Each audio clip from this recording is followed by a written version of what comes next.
Death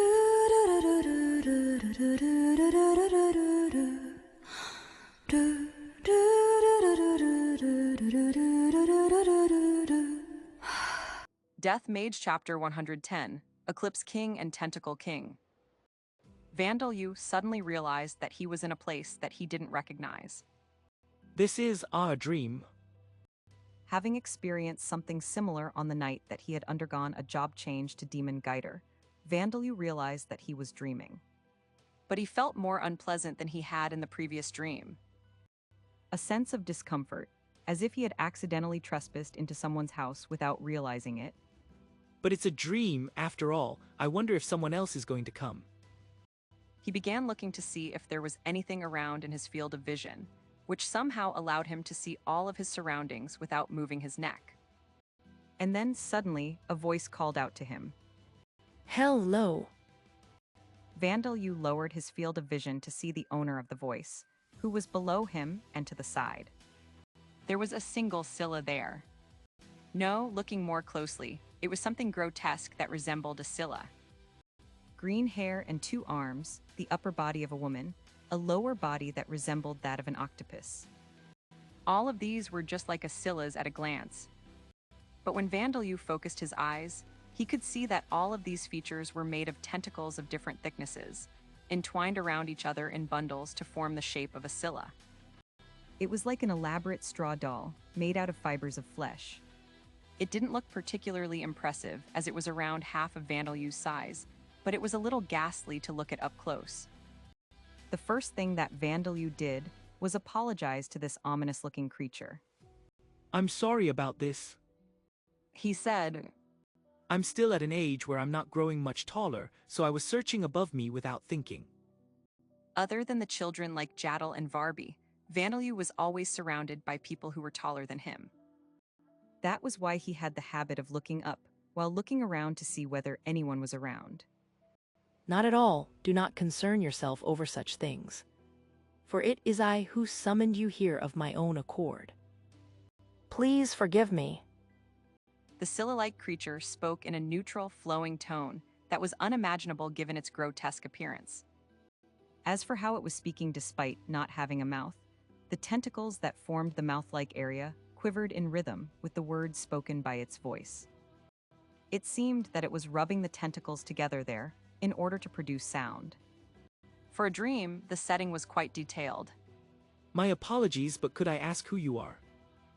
And what important matter have I been summoned for? Vandal Yu asked.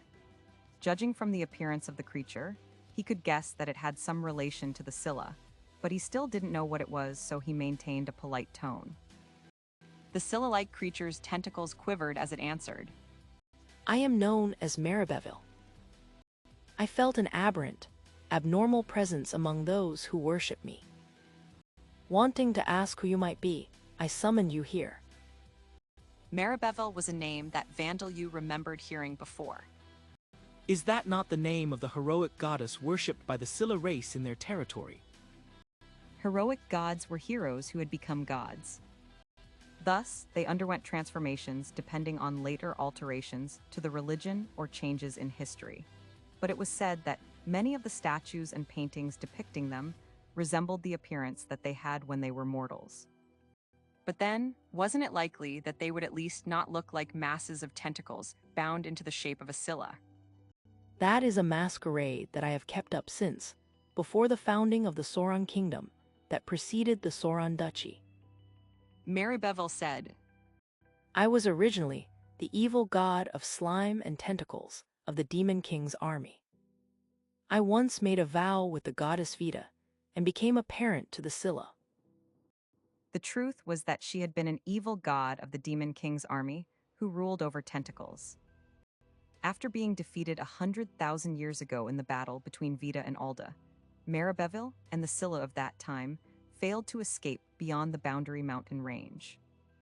The Scylla separated into individual families and went their separate ways, but a sizable number of them succeeded in settling into these lands that were filled with mountains and marshes.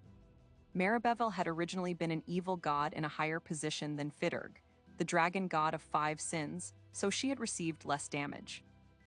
and since she had believers in the Scylla race, her power recovered more quickly, and she helped the Scylla survive, bestowing her divine blessing upon them and occasionally dispatching her familiar spirit. But the number of people obeying Alda's will grew over time, and as they began to form nations, Maribevil's very existence became a heavy burden upon the Scylla.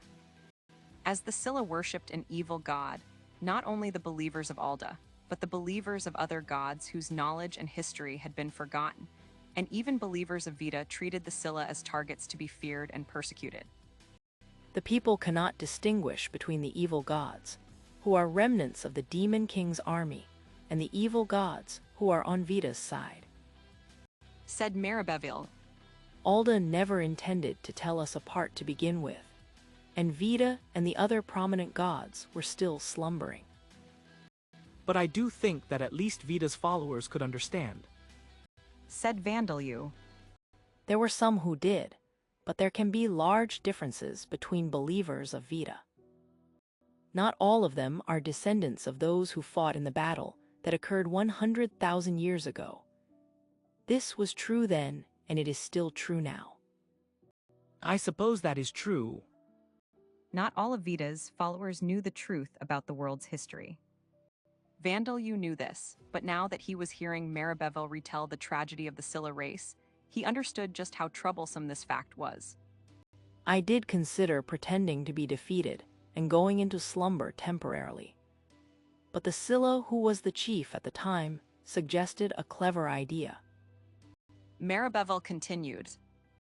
As Maribeville was considering sacrificing herself so that the Scylla could escape persecution, the chief had suggested that they pretend that Maribeville was not an evil god. As a result, Maribeville, the evil god of slime and tentacles, falsely became Maribeville, the heroic goddess of the Scylla, and came to be worshipped this way. That was apparently why her previous appearance of being a large mass of writhing tentacles had transformed into her current Scylla-like appearance. Incidentally, falsely altering a religion might sound easy to do from a mortal's perspective, but this was quite a dangerous act for a god like Maribeville. Small alterations would be like putting small piercings in the ears, but changing from an evil god to a heroic god would need the same amount of resolve as being anesthetized and undergoing plastic surgery to the entire body, while also receiving surgery to the internal organs at the same time. It was no different from asking a human to undergo a surgery to become a creature made entirely of tentacles. Even if it succeeded, their divinity would change, so their personality and biology would also change. And even this result would be considered a good one. It was also possible that they would fall apart and be extinguished with their fragments forming an entirely new god, as if they had been reincarnated. It was even possible that they would separate into two gods and become weaker. The Scylla chief of the past had suggested this without knowing how dangerous it would be, but Maribeville, after long deliberation, decided that there was a chance to succeed and accepted this suggestion. And just as she had hoped, she successfully disguised herself as a heroic goddess, with only her appearance changing a little and going from being in a bigender state to being more female. She seemed happy that she had chosen to disguise herself as the heroic goddess of the Scylla, her own children. I see, so that allowed you to decrease the persecution that the Scylla suffered from outsiders, said Vandalu. Yes, so who may you be? Maribeville asked. Even if you ask me who I am, is it not you who sent a divine message to Paravelsen that I would be coming? I was merely passing on the divine message that Vita-sama sent to me. And now that I am meeting you directly like this, I can tell that you are indeed not normal. Normal? Well, it isn't something that I should hide from a god, so I will tell you. When did I become so important that a god would personally come and ask who I am? Is it because of the Demon King's fragments and my mana pool that will reach 1 billion soon?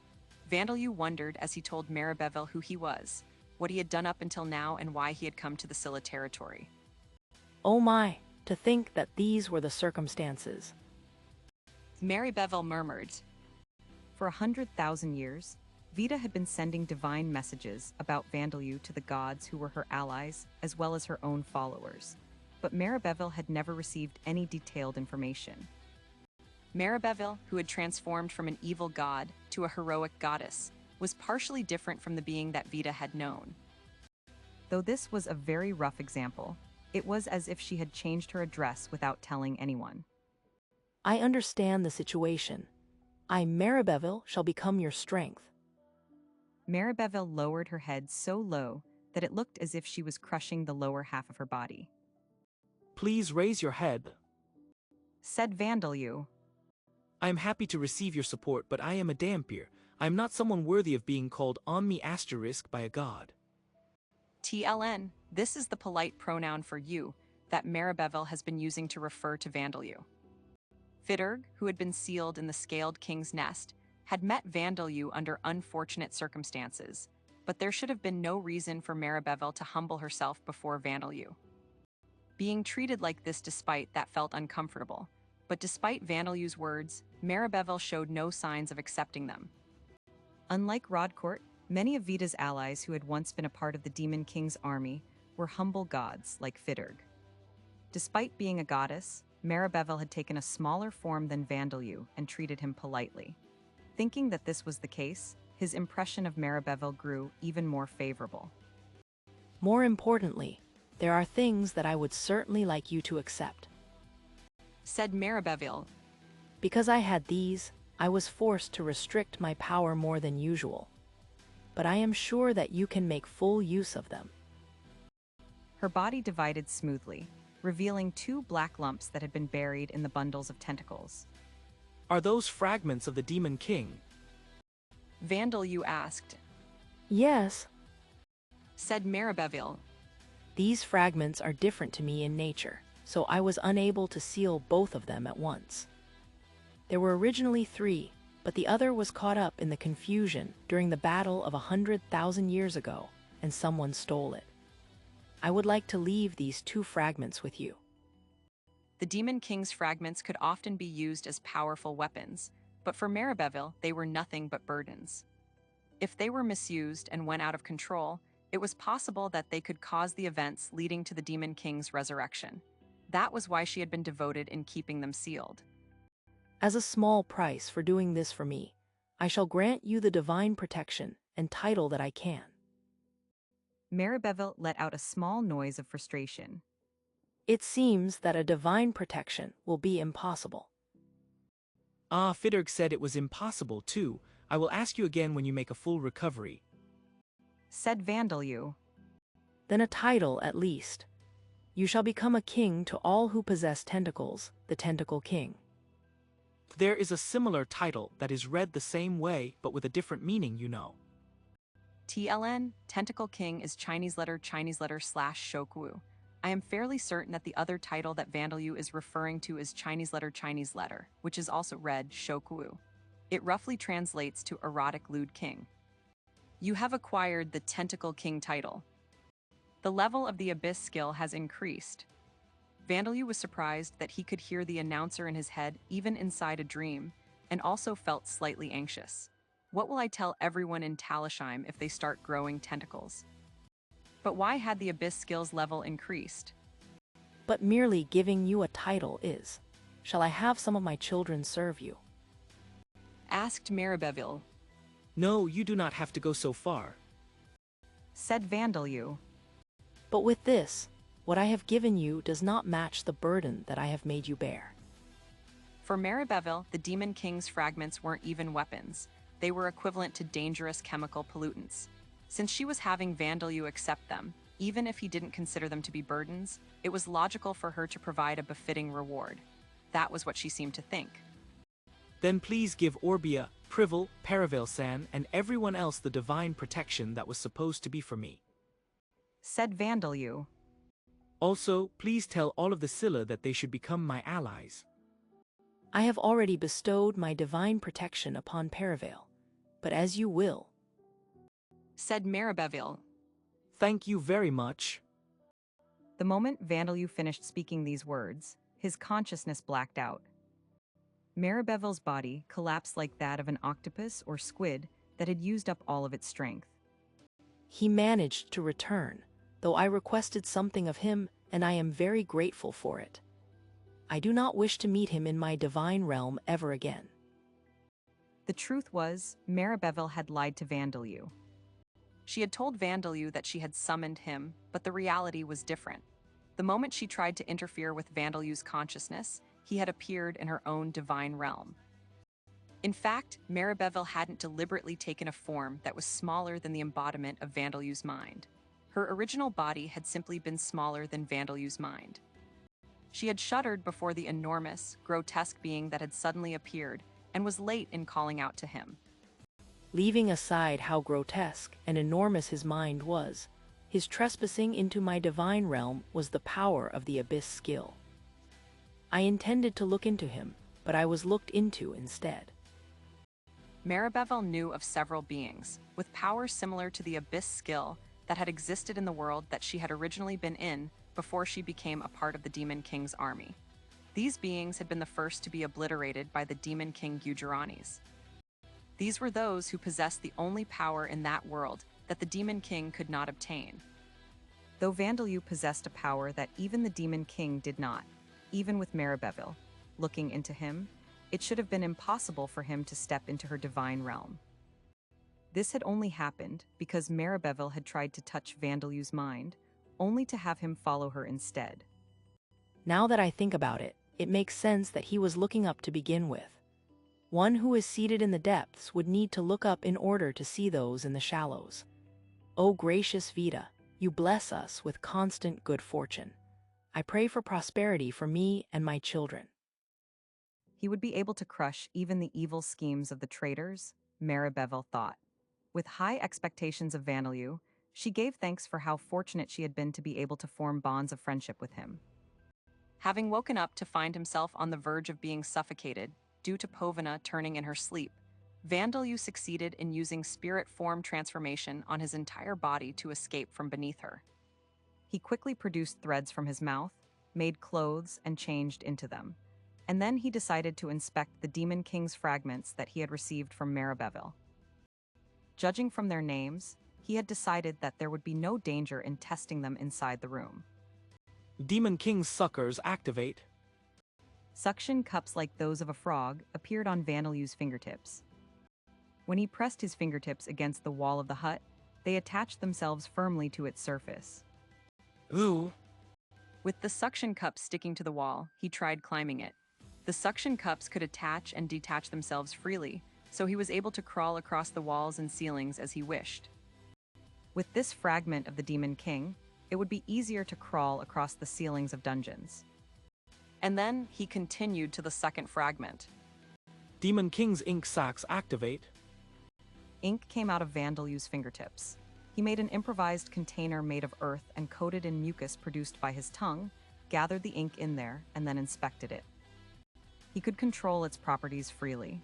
He could make it thick like squid ink or silky like octopus ink, and it seemed that he could even change its color at will. It did not have any particular smell of the sea, so it seemed that it could be used to make ink and paint. It was possible that it would even be good for dyes used to dye cloths. But one small touch is needed to make these useful in battle. Vandelu murmured. The fragments were suction cups and ink sacs after all. Unlike the Demon King's horns and blood, they did not have properties that would allow them to become weapons immediately upon activation. Should he imitate the way that frogs, octopuses, and squids used them? Using the abilities of living things in technology, this is biomimetics, I suppose. Ah, Your Majesty, you are becoming even less like a person. But I have the feeling that not much has changed, said Princess Levia. As she said, Vandelu had long been able to crawl around walls and ceilings and produce all kinds of medicines, including vitamin pills from his tongue, claws, and fangs. Perhaps suction cups and ink sacs were small additions to these. Not much has changed, you say? Orbia seemed shocked by Princess Levia's reaction. What's wrong, Tilda? Povina asked, rubbing her eyes as she sat up in her bed. Vandelu is crawling around with suction cups on his fingers and producing ink from his fingertips, said Orbia. Is that all? That's all but. Then I'm going to sleep for a little longer, Tilda. Povina collapsed onto her bed and went back to sleep. After listening to her quiet breathing for a while, Orbia turned to Vandalyu, half smiling. Vandalyu-kun, wouldn't you rather become a Scylla? She asked. No, that's impossible since I'm a male. Incidentally, Scylla were also capable of producing ink. The level of the Demon King fusion skill has increased. The extermination force led by Marduk, who had begun moving at sunrise, reached their objective before long. They had discovered the fortress that the female Magian undead user was likely inside. These are fortress walls. There's no way fortress walls could be built in such a high mountain. Look at reality. There is actually a fortress wall built here, isn't there? Just when had these fortress walls, which were as tall as the trees of the forest, been built in this mountainous region? What about the materials? And how had nobody noticed the flat ground that supported the fortress walls? There were endless questions that could be asked, but Marduk understood the reality that enemy forces had built a fortress inside the Scylla territory. Retreat, retreat quickly. He ordered his trembling subordinates. Marduk had thought that if the female Magian's hideout was a small one, he would be able to exterminate everyone inside. But even though the extermination force that he led was made of elite individuals, it was not a wise idea to attack the fortress and grounds protected by walls of the size. He wasn't foolish enough to have convenient delusions that only the walls were sturdy and there would be no proper soldiers defending them. He would return to the fort, report this to his superiors in the army, and gather information carefully. Attacking would come after that. However, there was something that Marduk and his companions hadn't realized. They had already been discovered by the fortress walls and the trees standing around them. Nachan roared and Aizen creaked as they attacked, as if refusing to let Marduk and his men get away. The immortal Ents that had appeared to be normal trees up until now began moving, and the fortress wall burst into pieces, the scattered bones turning into countless skeletons. The fortress walls turned into skeletons, and there are tree monsters around us. When did this place turn into a devil's nest? They're just skeletons, no matter how many of them got. Receiving direct hits from the poison breath that Nachan released along with its roars, these supposedly elite men began coughing violently, clutching their chests. And then bone animals, which were skeletons of four-legged beasts, flooded in to pin them down. The men were being treated so roughly that it seemed the undead didn't care as long as they didn't die. Retreat, retreat. Get the captain free. The members of the unit immediately tried to help Marduk escape, but Marduk gave other orders. You moron, don't worry about me. Everyone but the rear guard spread out and run. At least deliver the information. This is an order. He drew his sword and joined his subordinates that were fighting as part of the rear guard. Marduk and his extermination force had already been swallowed whole by the huge flood of fast, poison-breathing skeletons. If he didn't make sacrifices and allow his subordinates to escape, they would be wiped out without managing to bring any information back to the army. Having received this order, his subordinates at the back that were still alive began running. However, they came back less than 5 seconds later. They had been sent flying back, their limbs and torsos twisting in directions they weren't supposed to. They'd already gone around us. Marduk groaned in regret as he turned around to see his subordinates convulsing on the ground. That is correct. Said a voice.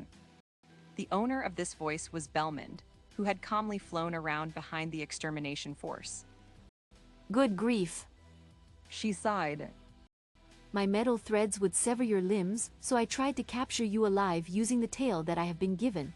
Perhaps because Dana-sama is too skilled, or perhaps because you are all too frail, this is not going very well, and it is difficult to use the petrifying demon eye on targets that are moving around restlessly. What did you say, you filthy beast person? One of the unit's members charged at Belmond in rage. Don't. Marduk shouted, but it was too late. Belmond's tail appeared to vanish, and in the next instant, Marduk's subordinate made a sound that no human body should make as he was sent flying. From the glimpse of his body that Marduk caught, he could imagine that he had been killed instantaneously from his organs rupturing and his bones crumbling to pieces. I am sincerely sorry. said Belmond. It is all due to my shortcomings that I have failed to capture everyone alive. I apologize for causing you discomfort. And then she gave Marduk a deep bow. You monster! Marduk ignored Belmond's apology, struck down a skeleton that tried to grab him, and then looked around to see if there was any way of escaping the circle of undead. Be careful, there's one skeleton that's way stronger than the others. One of Marduk's subordinates shouted in warning. Be careful of the skeleton with the armor and the shield. Said another. Jua, it seems that I am hidden when I cooperate with Nachin. Said Bone Man. Marduk's subordinates were doing well in keeping the skeletons back, but Bone Man was among them, cutting down Marduk's men down one after another with martial skills. Capture alive Tilda. The undead hydra that had been reported, Yamada, sang as she strangled Marduk's subordinates to death with her long necks. Holding back punch. The female Magin groaned as she crushed the men's skulls. Everyone, do you know what capturing alive and holding back mean? Syria asked. It can be helped, Nissan. Said Rita. It's been a long time since we fought humans. These two, who had relatively normal appearances compared to the others, used their enormous halberd and glaive to slice straight through the shields of the men using iron wall and into their bodies. GUAHMYAARMS HYH legs MYLEEGS. Marduk's subordinates were alive, but they were on the ground screaming, having lost at least 2 limbs each. In a way, this was crueler than being killed instantly. These things, could it be that they really do intend to capture us alive? Marduk exclaimed. Things hadn't come to a conclusion yet, but even Marduk had noticed that the words, capture alive, had been spoken numerous times. However, he and his men felt no desire to surrender. Given the horrific scene before their eyes, they found it impossible to imagine that they would be treated decently at all. In fact, it seemed more likely that the monsters would change their minds after capturing them and just kill them anyway. Perhaps it was best to commit suicide. This thought occurred to Marduk as well, but miraculously, he found a place where the undead encirclement was thinner. Super instant response, get out of my way. Using surpass limits and an armor technique martial skill, Marduk ran through the gaps between the skeletons and slashed at the creaking plant-type monsters in his way. Rupture. He used a swordsmanship skill, and though his mind couldn't fully endure this and his head began hurting, he ignored the pain as his sword buried itself deep into Aizen's trunk. As Aizen's red sap sprayed into the air, Marduk's lips twisted in a smile at having been able to strike back. Knowing that he had to keep running through, he tried to escape without stopping his feet. With more creaking noises, Aizen's trunk, which had been cut by Marduk's slashing attack, split as if bursting. A sap-covered arm stretched out from within the trunk and sank into Marduk's side. Gah. Marduk failed to withstand this attack and rolled across the ground with several of his ribs broken. He raised his face to see a woman crawling out from within the trunk that he had split open. A woman with green skin, branches growing from her back, and for some reason a cow's tail. What is this? What the hell are you things? Marduk screamed, still lying on the ground. It seemed that he had reached the limit of what his mind could endure. The woman that had emerged from within Aizen plucked one of the fruits that was growing on the branches on her back. I eat. She groaned. And then the fruit, which was harder than iron, came crashing down onto Marduk. It has become quiet now, hasn't it? It has become quiet now, hasn't it? Sam remarked. I suppose everyone will return soon. Why, yes. Fear not, there is nothing to worry about. Even if the enemy are elite individuals, there is no chance that we will be defeated by a single unit of them. More importantly, would you like some more tea? Please allow us to drink it. Like I said, there is nothing to worry about, is there? Sam laughed. Such worrisome people you are. While all of this was going on, Hadge and his companions were sitting inside Nachin's bone mansion, listening to the sounds of battle and screams of agony coming from outside. And they were cowering before Sam, whose eyes were completely crimson, including what should have been the whites of his eyes, as he calmly offered them tea. Hadge and his companions simply would not calm themselves. It would be some time before the troubled Sam realized that his efforts were in vain. Title explanation: Tentacle King, a title that is bestowed by an evil god of tentacles such as Maribeville, the evil god of slime and tentacles. It can also be acquired by those with tentacles who have been acknowledged as worthy of being a king or queen, and those who are served by many races of people or monsters that possess tentacles. Historically, this title has mostly been possessed by those who possess tentacles themselves. The known exceptions are a legendary tamer who tamed a kraken, and the first king of the Sauron kingdom.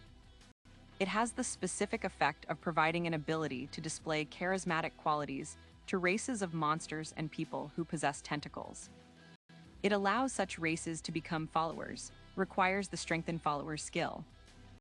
It also strengthens the title holder's tentacles and enhances skill bonuses and effects when they are used. Incidentally, the world that the Demon King Gujarani's had originally come from was a world where intelligent life forms with tentacles thrived. Because of this, there had been numerous